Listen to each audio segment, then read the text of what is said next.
Hello listeners, Kevin Don here with your weekly dose of fitness facts. Now this week I was in significant pain with my hip and lower back. I've got all these ongoing injuries from having played martial arts. So far here in the UK I've been waiting 14 months to see a physio. The last time I spoke with the doctor he told me it could be another year.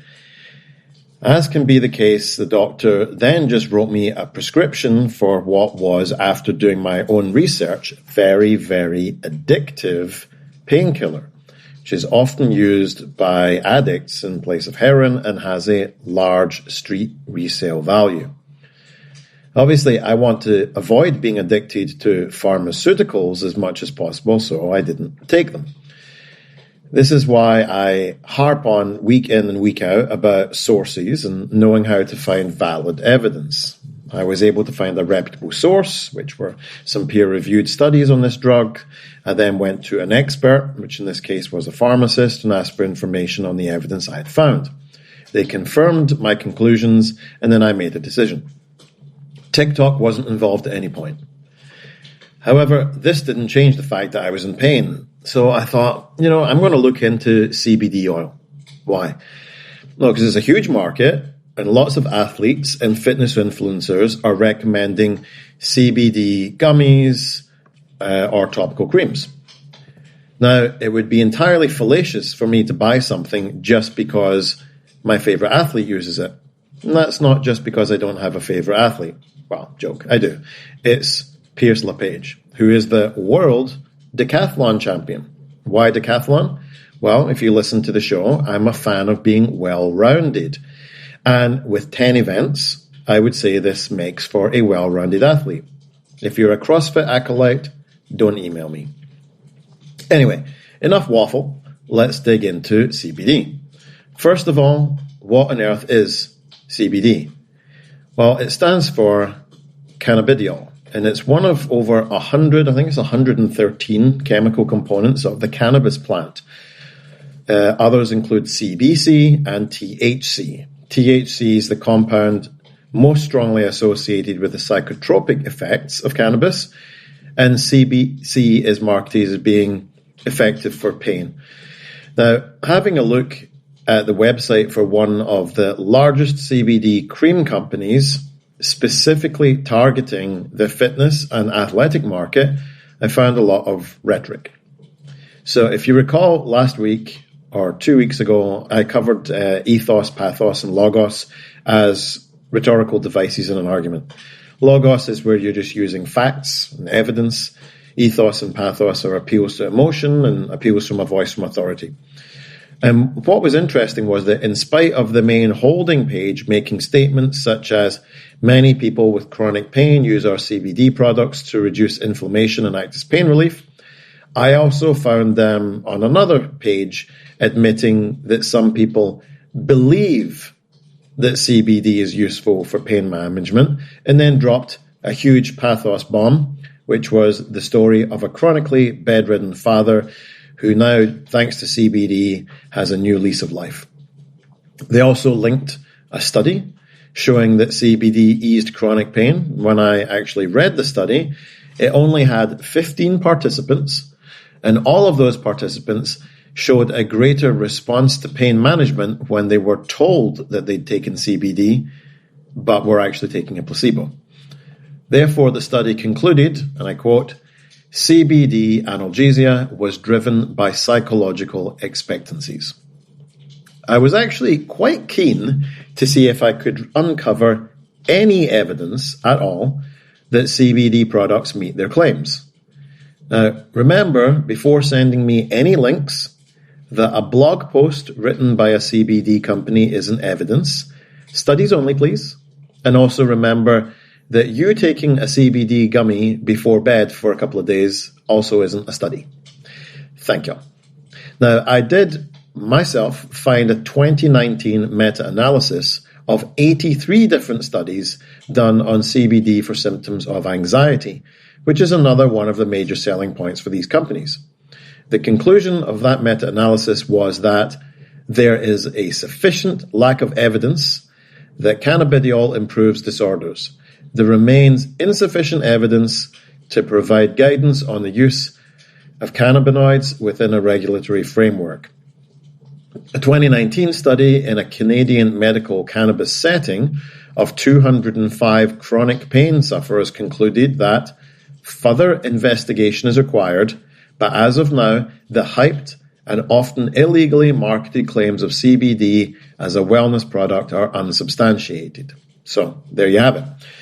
As always, my goal is to have a question, which in this case was, do CBD products work for pain and recovery? Then I look for evidence of weight and currency to back this up. Then look for evidence or claims against that position and conclude or leave listeners to conclude. In this case, just like with many of the other expensive and unregulated products out there, there is no quality evidence that supports CBD use for pain management. Most of the companies selling CBD products have made the claim that there are no studies being done on the human effects of CBD. I would say a meta-analysis of 83 studies says otherwise, 83 being more than zero.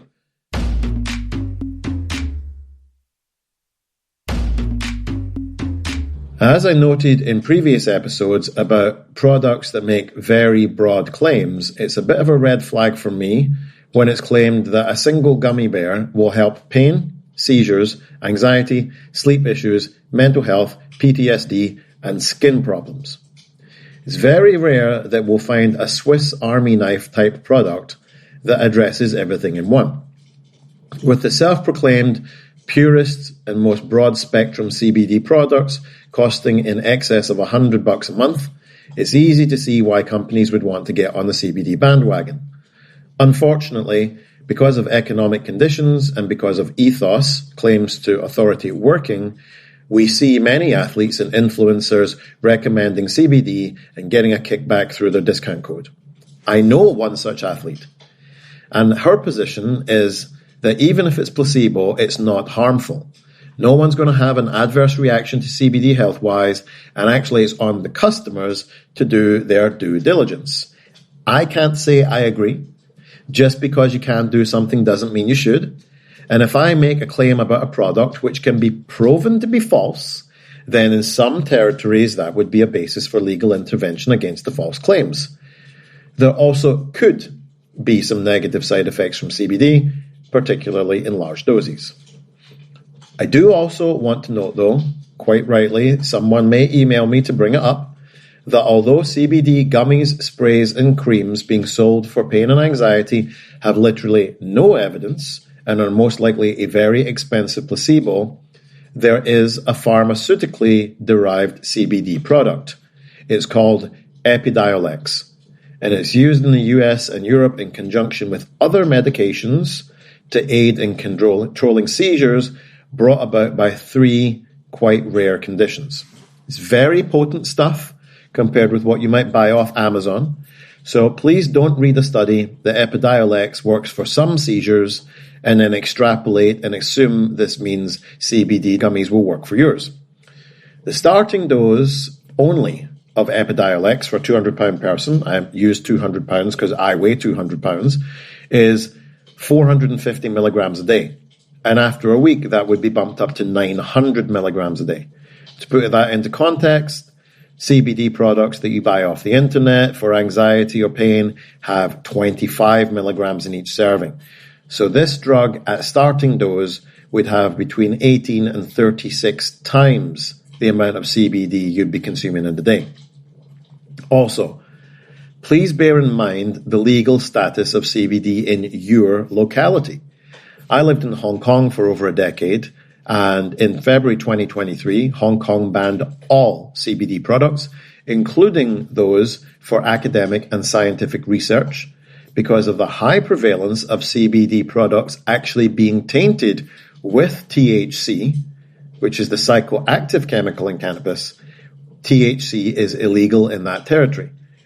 So bear in mind that if you do decide to go and take an expensive placebo before bed each night, you may run into problems with the law. If you have a question or just want to say hi, email me at getfitguy@quickanddirtytips.com and you too can be featured on the show. Don't forget to share the podcast with your friends. Get Fit Guys, a Quick and Dirty Tips podcast. Thanks to the team at Quick and Dirty Tips, Morgan Christensen, Holly Hutchins, Davina Tomlin, Cameron Lacey, and our new director of podcasts, Brannon Getchus. Nailed it. I'm your host, Kevin Don. If you have a question for me, leave me a voicemail at 510-353-3104 or send me an email at getfitguy@quickanddirtytips.com. For more information about the show, visit quickanddirtytips.com or check out the show notes in your podcast app.